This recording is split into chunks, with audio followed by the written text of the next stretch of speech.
আসসালামু আলাইকুম প্রিয় বন্ধুগণ। তো আমাদের এই ইন্ডিয়ান বাবু ভাই তার নিয়ে আমি প্রতিদিন মাছ মারি। তো আমার এই লাইফে এরকমের মাছ দেখি না কোনো সময়। জাখি জেলে 8 থেকে 10টার উপর মাছ উঠছে, দেখেন সরাগাইথা জাহিজাল। তো আমি আল্লাহর রহমতে এই ফেসবুকেই সব কিছু করবো। তো এগুলো স্মৃতি মনে থাকবে। তো প্রবার জীবনে এগুলো সব কিছুই স্মৃতি রয়ে যাবে। তো আজ আমি হয়তো মারা যাব, তো এইগুলো আমার ফোনে আইডিতে থেকে যাবে। তো আপনাদের ভালো লাগলে লাইক কমেন্ট শেয়ার করে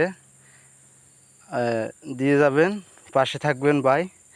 আর মালয়েশিয়া কোনো কেউ যদি আমার কাছে মাছ খেতে চান, তো আমার ভাই বেরাদার বড় ভাইরা আছেন মালয়েশিয়া অনেকে, নলসিটি থানার অনেক ভাই বেরাদার আছেন, তাহলে কেটতে চলে আসবেন। কেটতে তো আমার বাসা হইলে কেটতে, মালয়েশিয়া পাশি সাগর। তো আশা করি সবাই জানেন। তো দেখেন ভাই মাছগুলোর সাইজ দেখছেন ভাই, এই যে পুঁটি সরপুঁটি।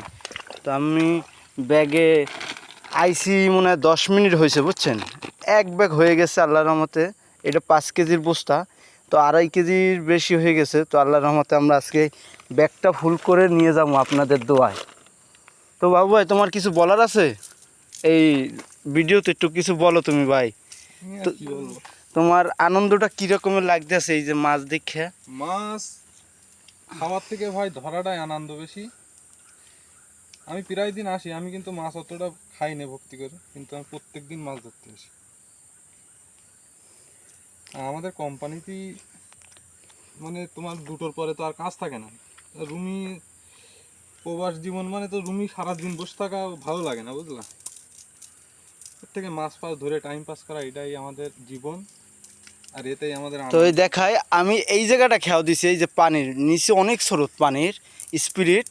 তো বরিশালের ভাষায় বুঝবেন পানির স্রোত, বা অন্য কোনো জেলায় যদি কেউ দেখে থাকেন তো বুঝবেন যে এই পানির স্রোত স্পিরিট যেটা বলা হয়।